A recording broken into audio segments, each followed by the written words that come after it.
Hi, I'm Ellie from The Dark Imp, and I'm going to show you how to play Restaurantrepreneur. In Restaurantrepreneur, you need 3 six-sided dice, regular six-sided dice, for the whole group. So you don't need 3 each, you only need 3 for the whole group. And you need a score sheet for each player. In Restaurantrepreneur, you're creating your own cafe from scratch. And you're going to plan out what your cafe is going to be like. You're going to create the menu. You're going to hire some staff to work in your cafe. You're going to choose the location of your cafe in the best street in town. You're going to work out which fixtures and fittings you're going to have in your cafe, and you're going to spread the word and market to all the people of the town. But also you have to pay for all these actions, so you're going to need to take money out of the bank as you progress. Okay, let's take a little look at how it works. On every round, one player rolls all 3 dice, and all the players use the same 3 dice rolls. This turn, we've got 1, 3, 3. Now you're going to use all 3 of these dice rolls on your sheet. One of these dice rolls you're going to choose to represent the game. So this is game 1, game 2, game 3, game 4, game 5. So it shows which mini game you're working on in this turn. If you have played Beach Life, another Dark Imp game, then this will be familiar to you. There are 5 mini games in Beach Life as well, and this works in a similar way, though Restaurantrepreneur is slightly more complicated. So one of the dice is going to represent the game that you choose. So for example, if I choose this game to represent the mini game, I'm going to play this turn in game number 1, which is the menu. We're working on the menu. And the second dice is going to represent the number that you use within the game, and we'll come on to how each game works in a minute. And the third dice is going to represent the money the account you're spending from in the bank. You've got 3 different accounts. This account is for numbers 1 and 2, numbers 3 and 4, numbers 5 and 6. You cross out a money bag every time you take a turn, and once you're overdrawn in one account, you will finish the game. You will finish your game and others might continue. So let's roll again. So I could, for example, choose here. I could choose this to be game 1. So I'm going to use the menu. I could choose to write a 4, to use a 4 within the game and put it in bank account 3 and 4. Or I could choose to use game 4. So I'm using this dice to be for the fixtures and fittings game. I'm going to play within this game. I'm going to use a 3 within the game, and I'm going to take money from bank account number 1/2 with my 1 dice. Or I could choose to play the location game. I'm choosing this dice to represent this game. I can choose to use a 4 within the game and take this out of bank account 1, or I can choose to use a 1 in the game and take it out of bank account 4. You see how it works. Right, let's take a closer look at each of the games. And they all work in different ways. So in game 1, which is the menu, we are creating our menu for our cafe. Remember, you're going to take dice number 1. To play them in the menu game, you have to choose dice number 1 as the game. And then let's say you're choosing dice number 6 within the game. You're looking for a 6 somewhere here, and you're going to circle it. So let's say we've got this one, we're going to circle it. We've now played our 6 within the game. That's all you do in the menu, is you're circling numbers as you have them, right? And then don't forget, we've got a 1, a 6 and a 6 in this roll. So we're taking a 1 from the bank, just crossing off that first money bag in the 1-2 bank. So in the first game, we're just circling numbers, and you can do them in any order. Let's look at game number 2 and say that I've rolled a 2, a 6 and a 4. So we're going to use the 2 to work in game 2, which is the staff, and then we have a 6 and a 4 left. Now in the staff, you have to start from the top row, and then you're going to work your way down. What you have to do is you have to interview the members of staff, and then you may hire them. So we've got a 6 So we've got a 6 and a 4 that we could use. One of those is going to go to the bank and one of them is going to go here. I'm going to choose to use the 4 here. So I'm going to write a number 4 in the little box next to this cleaner here. That means I've interviewed this cleaner. And next time, if I get another 4 within game 2, I can hire this cleaner. But right now I've just interviewed this cleaner. Now you have to interview in order from top to bottom. So you're going to interview your cleaners and porters before you interview your waiting staff, before you interview your chefs, before you interview the management. But you can hire in any order. And then of course I've got my 6, so I'm going to put my 6 in the bank. So in a future turn, if I get 2 again, let's say I've interviewed some more people. Let's say I got a 2 and I used a 2 in the game. Let's say I got a 2 and I used a 6 in the game. So I've got some different people here that have been interviewed, right? They've each got a number next to them. In a future turn, if I roll 2, 6, 3, I can choose 2 to represent the game, and I can use 6 to represent the number I'm going to use within the game, and 3 can go in the bank. Now here, I'm using game 2 and I've got number 6 to use within the game. I've got somebody interviewed with a number 6.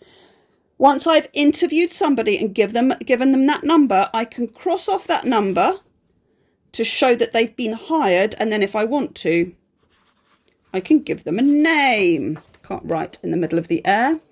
So I've interviewed and hired Bob, a waiter. Great.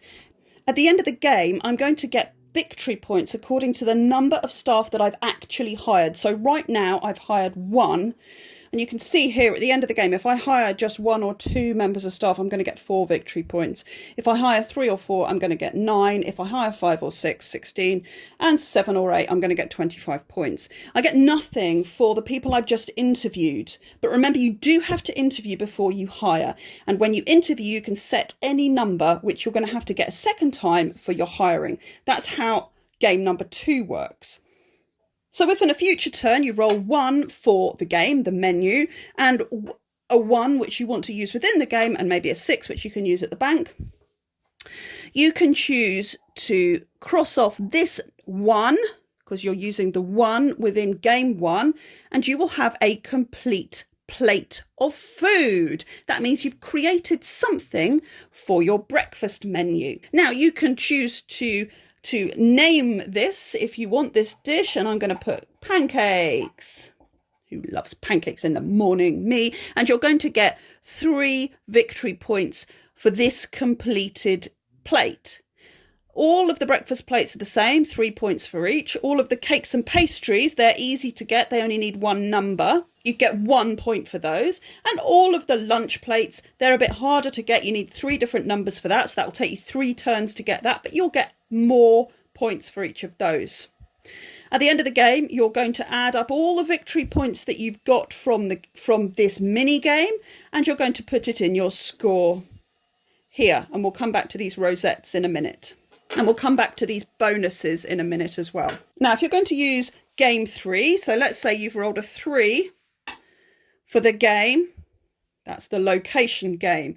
And let's say you've rolled a 5 and a 4 as well. And you're going to put the 4 in the bank, and you're going to use the 5 within the game.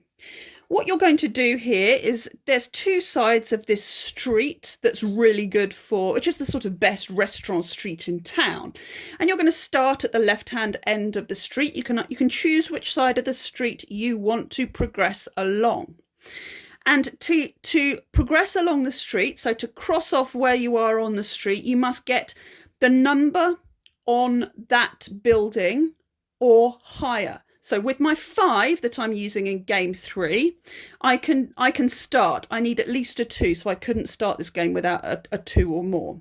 And so let's say I'm going to go along the top side of the street, and I'm crossing off this number 2 to show where I am on the street. In a future turn, if I get another 3, that's fine. I've got a 1. I want to use that within the game. This building has no number on, which means there's no requirement for what number it is. I can do it with any number. And you're going to keep progressing along the street like that. Now, if you wish to, you can switch across to the other side of the street at any of the zebra crossings. You're always going to go from left to right, but you can switch if you decided, actually, I don't want to be on this side of the street. I want to be on this side of the street. I could switch here, but of course I've got to get an extra building. I've got to go here, not here. So I've got to get an extra building. So it's going to take me a bit longer. So most of the time what you're going to want to do is pick a side of the street and keep going on that side. Now, at the end of the game, depending on where you got to, which colour you have reached, you're going to score different amounts of points. So if you've only got, so let's say we get up to here, but we haven't quite got to the green one, you're only going to score 1 point.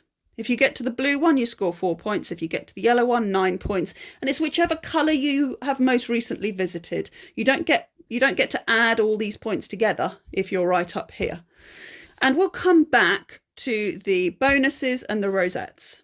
In game 4, you're choosing the fixtures and fittings for your cafe. So of course, you need a 4 on the dice to choose mini game number 4. And then let's say you have a 5 to use within the game, and maybe you have a 2, which you're using in the bank, right? So we'll put that over there. Now we're in mini game 4, and we are using a 5 within the game. What you're doing in this game is you're driving around an industrial estate full of different things you need to put in your cafe.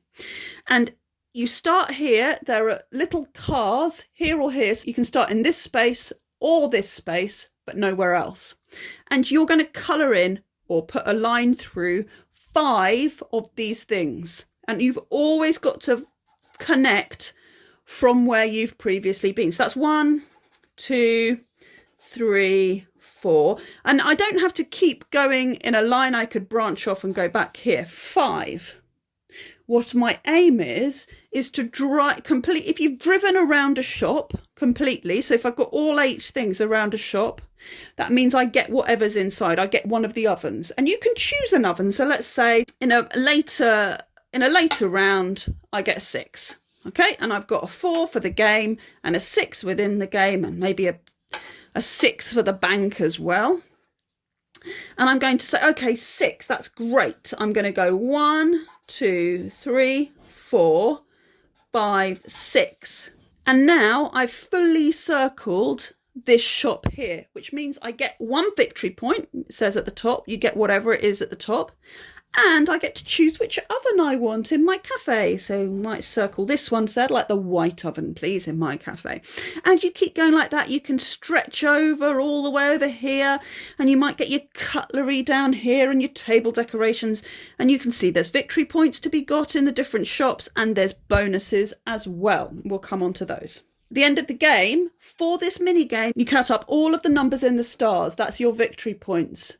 So any shop that you've fully circled with a star inside, that will give you your end score for this game. Game number 5 is the marketing. So remember, you're going to throw a 5 if you want to do anything in this. And let's say you've rolled a 2 and a 4. Now, to start in the marketing game, you know it's hard to get started spreading the word about a new venture. You must have a 4. So in this game, you have to have exactly the number it says, and you've got to start at the top here. So if we were to choose the 5 for the game and a 2 to use within the game, we would not be able to do anything here. We'd have to choose the 2 to put in the bank, and we'd have to choose the 4 to use in the game, and then we've got this. We've got our first imp talking about our wonderful cafe. Next time, if I roll a 5, let's say I roll a 5, and what else have I got? A 3 and a 2. Okay, I can do something else in the marketing now. I can choose the 2 for the bank, and I can use the 3 in the game. So remember, the 5 is to use the game, and the 3 is within the game, and I've got access to this one. Now I can do a 2, a 4, or a 5. So I can go any branch. I can go down any branch. And my aim is to get to these ones at the bottom, and each one of these that I get to at the bottom will give me 3 points. So if I manage to do that and then that'll give me 3 points. And each one of these people along the bottom, spreading the word far and wide, they know about the cafe, it's going to give me 3 points. As you're doing all of this, you are spending money in the bank all the time. Each time you roll, two things are going on the game. This is a game 2. A number 2, we've hired flow. And one thing is going in the bank. The number 3 is going in my bank here. All the time, every single turn, you are putting something in the bank. And what your aim is to keep these accounts fairly even. You're trying to keep them fairly even, because what you don't want is a situation where one account is getting really low, because then your game might end early. Remember, as soon as you cross off one bag in the overdrawn section, your game is over. So your aim is to keep them fairly even. Now, as you go through the game, you might get some bonuses. So every time you see a picture of a die, that's a bonus. So let's have a look over here within this game. Let's say we managed to get these plates, and we've created muffins for breakfast, and here we've got eggs, and we've got the whole of our breakfast menu is finished. Then we're going to get this row bonus. This is complete. We get a row bonus. That means we get to use a 5 anywhere on the sheet, and we can use it immediately, or if we want to, we can save it up. But what you've got to be very careful of is that whenever you use it, you cross it off. So let's say I usually use these immediately, to be honest. I'm going to use my 5 immediately, and you can use it in any of the mini games. I'm going to cross it off because straight away I'm going to do this. 1, 2, 3, 4, 5. So I've been doing some more driving around this industrial estate. Great, that's perfect. Let's say later in the game I managed to get a 1 within game 1, and I've already got these. And I've got various cakes that I've created, and I might have named these. Now I've got this row, and I'm going to use this bonus 4. And look, I can use it in this game number 2 because I've interviewed somebody but haven't hired them yet, and I need a number 4. And I can use it anywhere. Remember, I can use it anywhere. I don't have to use it in the same game. I can use it in this game. So I'm going to interview this person, and this is Sam. So I've got Sam and Flo as my cleaners, and I've got Bob as waiting staff. Now look, I've actually hired both of my cleaners, so immediately I get another bonus. I've got a 1 bonus, and I could choose to use that in a different game and maybe circle down here in the menu. So you can chain these bonuses, or you can save them up if you want to and use them in other rounds. Now remember, you will finish the game when you're overdrawn in one account. Right, so let's say we've done all of this and it's probably fairly even, and then our last turn we go overdrawn, and you can still do that turn, but you can't do any turn after that. So you still have that turn and nothing else. And after that, you're out, even if other people are still going. And then you can start counting up. You're going to add up all of your victory points from each game, like we talked about before. And then you're going to look and see if you got full marks in anything. So let's have a look over here. Let's say I got full marks. I got all of these. I made all of my dishes in the whole of the menu. I've got a full menu. I got my row bonus and used it somewhere else. And I've got full marks. My score's going to be 27 points. And because I have got full marks, I could not have scored anything else. I'm also going to get this rosette. Now, you'll have noticed rosettes in other places. You get them for row bonuses, you get them for column bonuses, you get them as you travel around. Everywhere there are rosettes. In the menu, I get a rosette for each of these columns because I've completed the column. So I'm going to get these rosettes. So I've got 4 rosettes from this one game. If I hadn't done any more within the staff, I don't get any rosettes because I've hired 3 people, but I haven't hired my 4th, which would allow me to get this rosette.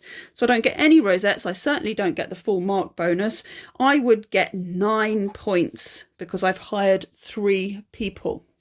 You're going to count up all the rosettes you have across the whole sheet. If you've got 7 or 8, you're going to get 10 points. 9 or 10, 20 points, 11 or 12, 30 points. And if you've got 13 or more, you're going to get 40 points. You've done very well. You could get less than 7. So it's worth thinking about your strategy as you go through the game to make sure that you're not missing out on valuable rosette points. That's it. That's Restaurantrepreneur.